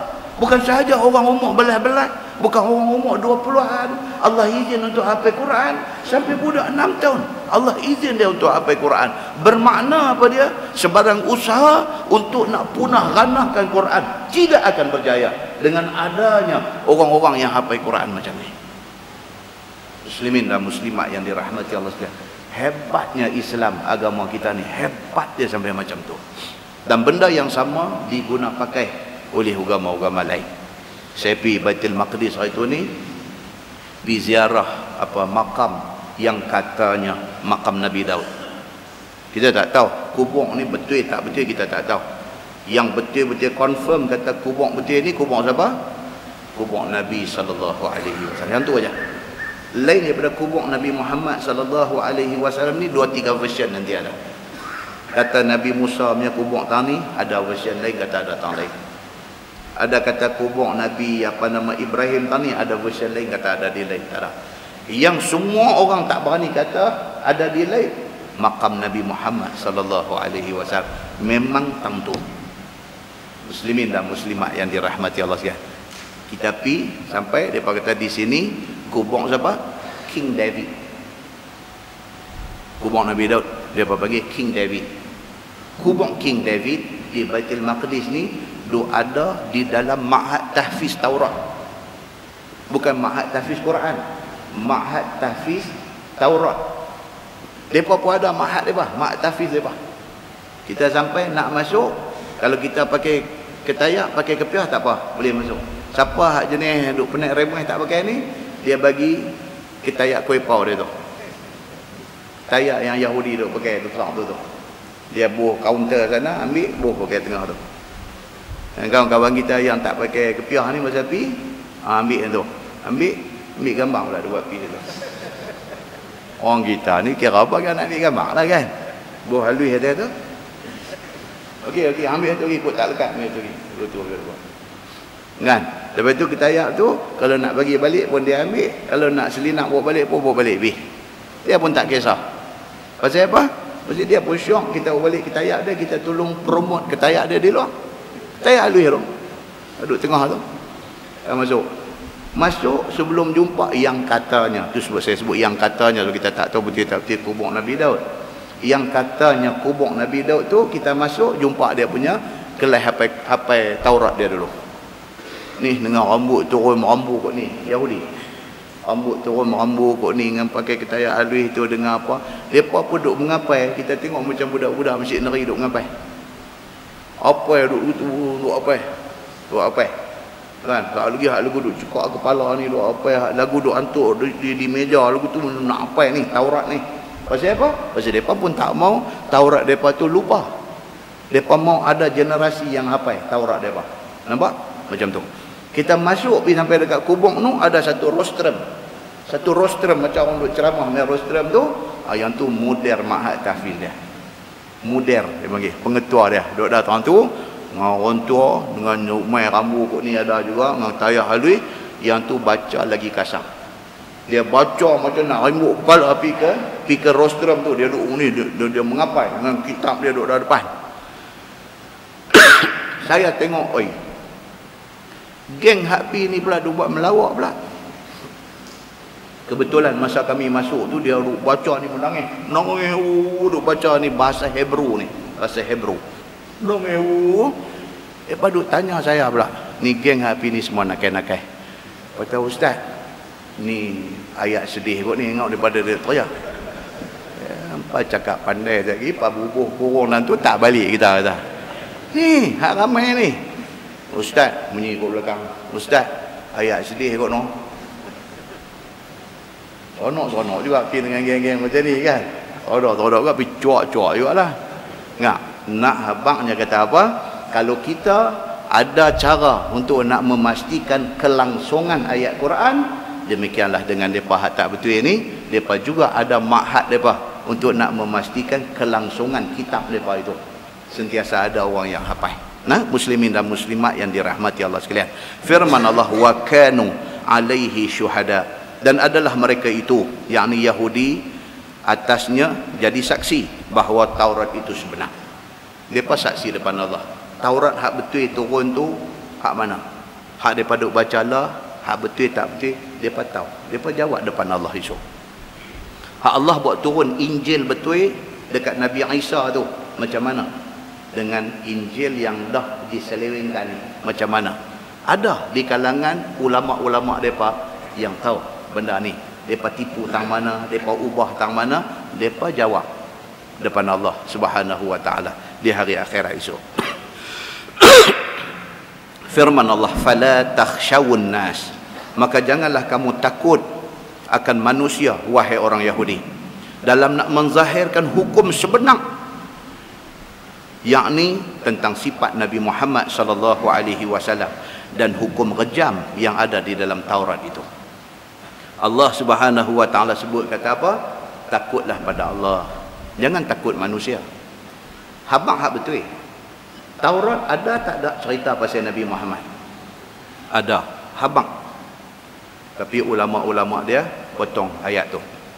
Ayat yang cerita tentang Nabi Muhammad depa potong. Orang bawah ni depa habang kata tak ada. Ayat kita tak cerita pun tentang Nabi Muhammad nak mai. Depa kata lagu tu. Walhal dalam Taurat yang original ada tak ada cerita Nabi Muhammad? Ada. Ada orang tertentu dalam kalangan ulama dia yang pindah benda tu, yang potong buang ayat yang menceritakan tentang Nabi Muhammad. Depa potong. Maka orang tu jawab depan Allah esok. Seperti mana dalam Taurat ada hukum yang menceritakan tentang kalau orang yang dah kahwin, dah berumah tangga, lepas itu pergi berzina. Taurat kata hukum dia apa? Rejam dengan batu sampai mati. Dia pindah. Dia kata sebat saja. Orang yang pindah tu jawab depan Tuhan esok ni. Muslimin dan muslimat yang dirahmati Allah sekalian. Tuhan kata, fala takhshawun nas, jangan takut manusia, wakhshawni, tetapi takutlah olehmu akan aku, yakni akan Allah Subhanahu wa taala, dalam hal menyembunyikan hukum di dalam Taurat yang sebenar itu. Wala tashtaru bi ayati samanan qalilah. Ini warning ni bukan kepada Yahudi saja, tapi kepada semua orang. Tuhan kata apa? Wala tashtaru bi ayati samanan qalilah, dan janganlah kamu tukar segala ayat aku, Tuhan kata, dengan kerana nak mengambil harga dunia yang sedikit. Hang terpilih jadi ulama, orang bagi gaji bagus dekat hang. Jangan kerana gaji dan juga grade yang orang bagi dekat hang, hang tak mau cakap betul apa yang Quran kata, tak berani nak cakap. Pasal apa? Takut saat lagi cakap benar, orang buang, tak bagi duduk dah bangku tu. Maknanya apa? Hang jual ayat Quran dengan gaji yang sikit. Hang dapat 12,000 sebulan, itu bukan harga hang nak bayar bila kena masuk neraka esok ni. 12,000 sebulan kali 12 bulan kali 20 tahun duduk di bangku tu. Banyak tu kalau hang nak tolak dekat Tuhan, ambil balik, bagi saya keluar neraka, Tuhan tak terima. Bukan tak terima banyak tu. Kalau kekayaan yang ada atas muka bumi ni semua ni hang punya, hang nak tolak balik dekat Tuhan, minta keluar neraka, Tuhan tak terima. Apalah sangat gaji hang dapat sebulan berapa, setahun berapa, 10 tahun hang duduk bangku tu, dengan kerana tu menghalang hang daripada cakap benar. Apalah sangat benda tu. Tuhan kata apa? Wala tashtaru bi ayati samanan qalilah. Ingat Tuhan kata, jangan jual ayat aku dengan sedikit bahagian dunia yang anda ambil. Warning ini bukan kepada Yahudi, tetapi bi'umumil lafzi, berdasarkan kepada umum ayat, dia kena kepada semua orang sehingga hari kiamat. Muslimin dan muslimat yang dirahmati Allah sekalian, kamu ambil akan dia, yakni akan harta dunia yang sedikit itu, dan kamu sembunyikan yang hak. Hak sebenar Quran kata hampa sengak tutup mulut tak abang kerana kedudukan yang kamu dapat. Kemudian Tuhan kata, wa man lam yahkum bima anzalallah fa ulaika humul kafirun. Ini yang takut ni. Tuhan kata apa? Dan barang siapa yang tidak menghukum dengan barang yang telah diturunkan oleh Allah, maka bermula mereka itulah kafir sekaliannya. Muslimin dan muslimat yang dirahmati Allah sekalian, ada perincian pada ayat ini, ada detail pada ayat ini. Dalam tafsir dia kata apa? Kalau kita tak menghukum kerana satu, ada kuasa, tapi saja kita engkar benda tu. Kita pegang kuasa, kuasa ada kat kita. Kalau kita nak implement undang-undang syariah, kita boleh buat pasal kita ada kuasa, tapi kita engkar, kita tak mau. Yang kedua, dengan memandang hina kepada hukum Allah, kafir dia kata. Kalau tak buat ni pasal apa? Pasal kita mengingkari kewajipan benda tu. Kita kata benda ni tak wajib, kita engkar kewajipan perintah itu. Dan yang kedua pasal apa? Sekali dengan hati kita. Hati kita ni Tuhan tahu, orang tak tahu, Tuhan tahu. Hati kita ni memandang hina, memandang jelek kepada hukum Allah. Kita bila bercakap pasal potong tangan, bercakap pasal nak rejam dengan batu, hati kita ni, hati meris hati ni. Ini problem. Hati ni dia ada satu, dia kata tak boleh, undang-undang ni mana boleh buat. Dia ada macam tu dalam hati dia. Dia memandang hina kepada hukum Allah. Kafir.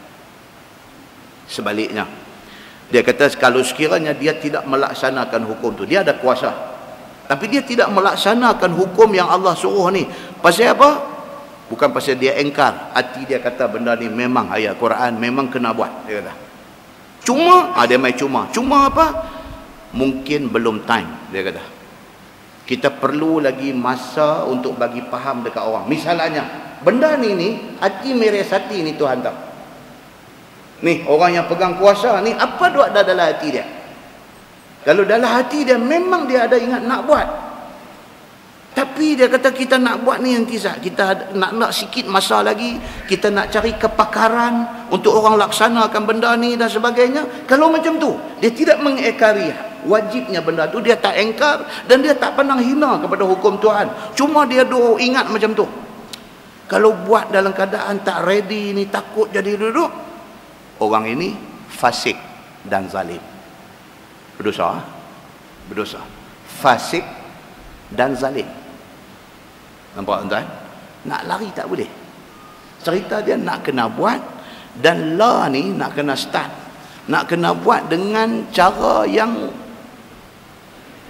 kena dah lah, macam saya habang dalam kuliah yang lepas tu lah. Kita kena start dah la ni bagi explanation kepada rakyat. Kena start dah la ni. Merdeka dah berapa bulan tu? Lama dah tuan-tuan. Kita kena dah start lah ni ambil satu prime time dalam TV. Prime time ni bila tuan-tuan? Masa slot Maharaja Lawak tu. Ya Allah, prime time dibagi dekat Maharaja Lawak. Tak bolehkah masa tu, prime tu isikan dengan penerangan tentang hukum Al-Quran. Terang. Bukan kepada orang Melayu saja, kepada orang bukan Islam pun. Mereka pun nak tahu, mereka nak faham betul-betul. Ambil masa tu. Dalam TV, prime time, masa yang prime ni, yang mahal ni, yang Petronas duk masuk iklan bayar berjuta tuan-tuan ni. Nak keluar iklan Petronas, masa berita buletin utama tu, juta kena bayar. Pasal apa? Pasal prime. Masa tu masa orang tak mengantuk lagi. Masa tu masa orang tengah segang. Masa tu masa orang tak main kuliah tengok TV. Orang main kuliah tak ada tengok je lah kan, berita apa-apa semua tak ada lah. Ni hak tak main kuliah masa tu dia nak tengok TV. Masa tu mau explain pasal apa? Pasal hak main kuliah padan dengan ustaz explain. Geng hak tak main kuliah ni bagi TV explain dekat mereka. Nampak tak apa yang saya cuba nak abang ni? Kalau tak nampak, saya nak pergi berdiri pula abang. Muslimin dan muslimat yang dirahmati Allah sekalian. So apa yang perlu buat? Peruntukkan satu prime time, satu masa yang utama, slot in, masukkan slot ni. Cari satu orang yang betul-betul pakar di dalam perundangan Islam, dan dia bukan pakar saja, dia mempunyai kemahiran, mempunyai skill untuk nak explain bagi orang faham. Dan explanation ini mesti dibuat dalam berbagai bahasa. Orang Melayu nak dengar hak cakap Melayu punya. Orang yang faham bahasa Mandarin, dia nak dengar explanation dalam bahasa Mandarin. Orang yang faham bahasa Tamil, kena bagi orang yang boleh bercakap Tamil, yang pandai terang. Itu baru nampak serius. Baru nampak serius, kata kita ke arah nak mendaulatkan perintah Allah Subhanahu wa ta'ala. Dan siapa pun tak boleh query kita. Siapa pun tak boleh mempertikaikan keikhlasan hati kita. Kita buat tu memang orang tahu, kata ni sungguh-sungguh nak bagi orang faham. Muslimin dan muslimat yang dirahmati Allah sekalian. Tak cukup dengan tu, slot masuk lagi drama. Drama yang dalam drama tu nak habaq kepada orang ramai ni keburukan minum arak, keburukan berjudi. Buat drama macam tu. Dan drama ni juga mesti dalam pelbagai bahasa. Yang bahasa Melayu, yang bahasa Cina, yang bahasa Tamil, semua ni buat drama tu yang kesudahannya orang akan faham, kata arak ni tak boleh. Oleh kerana arak ni tak bagus, kalau orang pergi buat juga benda ni, dia pergi minum juga arak, ini hukuman dia. Tuan-tuan, mereka yang bukan Islam ni, kalau mereka faham benda ni, tak ada masalah. Mana satu orang bukan Islam yang suka rumah tangga dia kucar kacir? Tuan-tuan pergi tanya satu perempuan yang bukan orang Islam, sukakah dia kalau suami dia keluar pergi yamsing? Tahu yamsing? Suami dia keluar pergi tani. Tahu tani? Suami mereka keluar pergi kedara harak, pergi yamsing, pergi tani, balik main rumah jadi samsing. Balik main ketuk pintu, bukan ketuk, rimbuk. Bini main buka lambat, terus rimbuk bini, terpelantin, tersandang di tonggih dapur tu. Pasal apa jadi macam ni? Kerana minum arak, hilang kewarasan. Mana ada satu manusia, tak kira apa bangsa, tak kira apa agama, yang laki dia pergi main judi, habis duit, balik bebai di rumah. Balik main di rumah, rabut, rantai barang kemas bini, lurut habis gelang-gelang bini, pergi lempak pajak gadai, ambil duit, pergi berjudi, kalah lagi, balik main, bini buka mulut kata, abang, susu anak habis, pang, dia bagi bini dah terpelanti bidindin melekat. Macam gambar kartun tu. Mana ada satu perempuan, tak kira apa agama, tak kira apa bangsa, suka rumah tangga jadi macam tu. Manusia kalau dia waras fikiran, dia suka rumah tangga dia elok, rumah tangga dia bersih daripada masalah minum arak, rumah tangga dia bersih daripada amalan judi. Pasal benda-benda ni boleh membawa kepada porak-poranda rumah tangga dia. Jadi hukum Islam ni cukup bagus. Bagus bukan untuk orang Islam sahaja, bagus untuk semua orang. Derah tu kira derah tu. Tu kira derah tu. Kalau tak faham lagi, ya Allah, tuan-tuan. Bulan Januari tutup kuliah sini. Tak mau main leceh. Nampak tak tuan-tuan? Apa yang kita nak abang ni apa dia? Apa yang Allah suruh abang. Pasal apa? Pasal akibat dia kita baca di sini, Tuhan kata wa man lam yahkum bima anzalallah faulaika humul kafirun. Siapa yang tidak hukum dengan hukum yang Allah buat turun. Yang Allah buat turun maksudnya apa? Hukum Quran. Siapa yang tidak menghukum dengan hukum Quran, kalau dia tak menghukum tu kerana dia mengingkari wajib benda tu dan dia memandang hina kepada hukum Quran, faulaika humul kafirun. Mereka itu menjadi kafir. Muslimin dan muslimat yang dirahmati Allah sekalian. Wallahu a'lam. Lepas ni kita tengok hukum qisas di dalam Taurat. Hukum qisas ni tuan-tuan,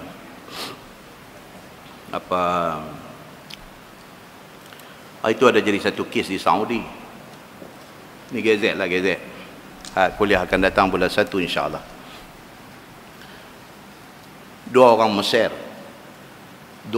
bukan orang Saudi, orang Mesir, tapi pergi di Saudi bergaduh. Dia ambil asid, dia corok muka kawan dia. Dia simbah asid muka kawan dia, mengakibatkan biji mata buta sebelah. Ini jadi di Saudi. Oleh kerana jadi di Saudi, kes dibawa ke pengadilan Saudi. Bila sampai di mahkamah Saudi, mahkamah ikut prosedur biasa, minta supaya pembuktian mesti kemas. Sama ada pembuktian itu dari segi saksi, ada saksi yang tengok, saksi itu pula saksi yang dipercayai. Kemudian pembuktian dari segi kecederaan dan pakar di hospital dan sebagainya, sabit kesalahan. Mahkamah Saudi bila dah sabit kesalahan, kata A menjadi punca kepada B buta mata sebelah kerana simbahan asid. Mahkamah Saudi dia ikut prosedur ni yang kita nak baca, qisas. Ayat yang akan datang ni cerita pasal qisas. Mahkamah Saudi dia minta supaya orang yang kena simbah asid, yang mata buta tu, tampil ke depan dan mahkamah tanya dia. Ni ayat yang kita akan baca. Mahkamah tanya dia, Baik, sekarang ni sudah terbukti memang dia ni buat kamu macam ni. Baik, adakah kamu bersedia untuk memberi maaf pada dia? Ini prosedur yang akan kita baca insya-Allah. Kalau saya mati tak ada tahun depan, panggil ustaz sambung baca benda ni. Kan? Baca benda ni. Minta dia mai ke depan dan mahkamah tanya di depan semua orang dalam mahkamah. Baik, sudah sabit dia ni menyebabkan mata kamu asid dan buta sebelah. Sebelum mahkamah proceed dengan step yang berikutnya, mahkamah nak tanya kamu, adakah kamu bersedia untuk memberi maaf kepada kawan yang buat ni? Sebab qisas ada ruang untuk mangsa memberi maaf. Dalam bab hudud tidak ada ruang. Allah pegang semua. Tapi dalam qisas, mangsa ataupun keluarga mangsa boleh memberi ruang. Okeylah, tak apa, saya bagi maaf dekat dia. Boleh. Mahkamah Saudi tanya dekat Syekh mata cemeh ni. Mata hang dah cemeh, dia ni punya pasal. Cemeh tau, cemeh. Orang Pulau Pinang jangan buat tak tahu pula. Cemeh ni, mata sebelah dah jalan. Nak bagi sorry ke tak kat dia ni? Jawab kawan ni. Dia kata apa? Hati kecil saya nak memaafkan dia. Tetapi kabilah saya ada di Mesir tu, Arab tuan-tuan, dia ada kabilah. Hari tu hadu jadi perang dalaman di Yaman tu, perang antara kabilah. Kabilah A, kabilah B, kabilah C, kabilah D ni dia bergaduh sama dia. Dia ni jawab apa? Dia kata saya hati kecil saya nak bagi sorry dekat dia ni. Tapi kabilah saya di Mesir tu, dia kata, kabilah saya, geng saya, puak saya ada di Mesir tu, kalau saya bagi sorry, depa tak akan bagi sorry. Dia kata. Dan kalau saya habang dalam mahkamah kata saya bagi sorry, dia ni pun Mesir juga, dia balik, dia tentu kena bunuh dengan depa, dia kata. Baik, mahkamah kata, clear. Bermakna kamu tidak bagi sorry. Ya, dia kata. Bukan saya tahu, dah maknanya hang tak bagi sorry. Dia duk kata bukan saya, depa, bukan saya, depa apa, kira hang tak mau bagi. Kira tak bagi ya, kata. Baik. Mahkamah jatuhkan hukum qisas. Oleh kerana mata kawan ni kena cerok, kena simbah dengan asid buta sebelah, kawan yang cerok tu juga akan dibutakan sebelah mata. Itu dia panggil qisas. Tetapi prosedur tu tidak boleh dibuat oleh orang. Dia mesti dibuat oleh perintah mahkamah dan dibuat oleh pihak yang mempunyai kepakaran. Maka dirujuk kawan yang salah ni ke hospital. Hospital akan korek di mata dia sebelah. Kita dengar, no, Islam bagi ruang untuk kemaafan. Itu Islam. Islam bagi ruang untuk kemaafan. Dan kita akan baca dalam ayat yang berikut macam mana Tuhan kata memberi kemaafan itu umpama sedekah. Hang dapat pahala. Hang bagi maaf dekat orang buat salah, hang dapat pahala. Tidak cukup dengan dapat pahala, Allah mengkifaratkan dosa hang. Allah, Islam nak anjurkan supaya bagi kemaafan. Tetapi Islam juga mempertahankan keadilan. Kalau mangsa yang kena tak puas hati dalam kes bunuh, kawan kena bunuh tu tak boleh tanya lah, dia ada orang tanam bila. Siapa yang akan mewakili dia untuk memberi kemaafan? Dalam fiqh kata waliyud dam. Waliyud dam ni maksudnya apa? Tuan punya darah. Tuan punya darah ni maksudnya apa? Bapak dia, kalau bapak dia masih ada. Kalau bapak dia tak ada, tok wan dia, kalau tok wan masih ada. Kalau pak tak ada, tok wan tak ada, siapa? Anak laki-laki dia, waliyud dam dia. Mahkamah akan tanya depa ni, okey, bapak hang dibunuh oleh dia ni, adakah hang nak bagi sorry kepada orang yang bunuh pak hang? Kalau budak ni kata, kalau ikut hati saya tak lepas dia ni, pasal dia bunuh satu-satunya bapak saya. Tapi oleh kerana dalam Quran kata macam ni, saya bagi kemaafan. Diganti hukum qisas itu dengan membayar diyat, membayar denda. Itu juga dalam ayat yang akan datang. Dia akan cerita perincian kepada hukum diyat ataupun ganti rugi sebagai ganti kepada hukum qisas yang digugurkan. Tuan-tuan, kalau tuan-tuan betul-betul faham benda ni, mulut akan terbit apa dia? Subhanallah, cantik hukum Islam. Terbit di mulut kita. Kalau kita faham. Kita dengar Quran doa abang macam ni, hadis doa abang macam ni. Masya Allah, kita kata subhanallah, cantiknya hukum Allah, cantiknya Islam ini. Pasal apalah orang duk tolak, tak mau hukum Islam. Kita akan main macam tu. Tapi kita nak salahkan orang tak boleh. Pasal orang tidak diberi ruang untuk faham benda ni. Bila kita tak faham, kita tak kenal hukum Islam. Bila kita tak kenal, kita tak cinta kepada hukum Islam. Macam mana nak bagi orang faham? Kuliah pun main banyak ni ya.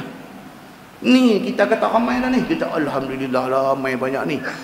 Hak tak mai lagi ramai tuan-tuan. Hak tak mai lagi ramai.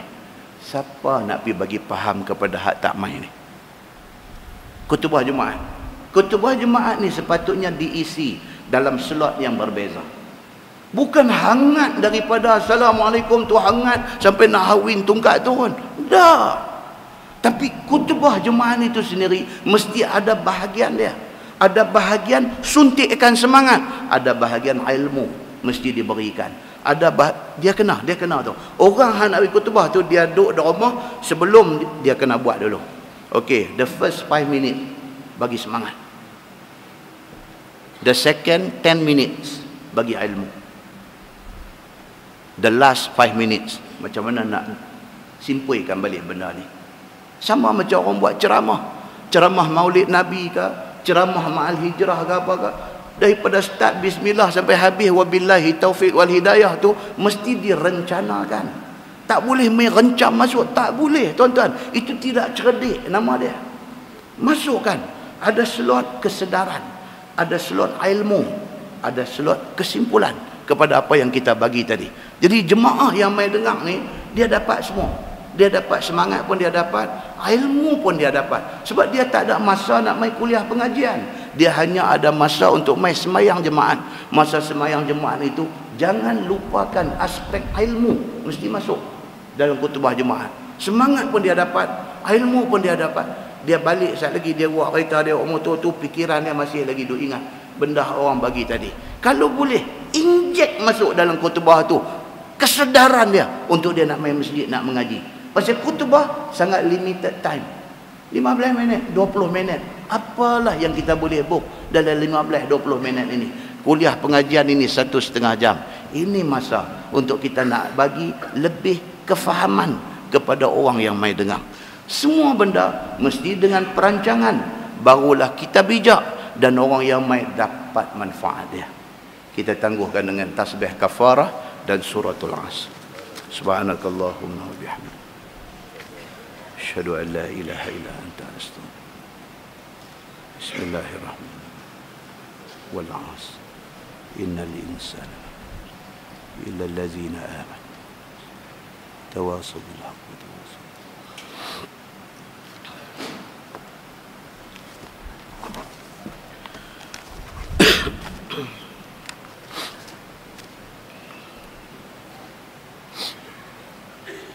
Allahumma salli ala Muhammad wa ala ahli Sayyidina Muhammad. Bismillahirrahmanirrahim. Alhamdulillahi Rabbil Alamin. Hamdan yuwafi ni'amahu wa yukafi'u mazidah. Ya Rabbana lakal hamdu kama yanbaghi li jalali wajhikal karimi wa azim sultani. Radina billahi rabba wa bil islami dina wa bi Muhammadin nabiyyan wa rasula. Allahumma iftah alaina futuhal arifin warzuqna fahman nabiyyin بجاه خاتم المرسلين. اللهم فقهنا في الدين وعلمنا التأويل واهدنا صراطك المستقيم. اللهم أرنا الحق حقا وارزقنا اتباعه وأرنا الباطل باطلا وارزقنا اجتنابه.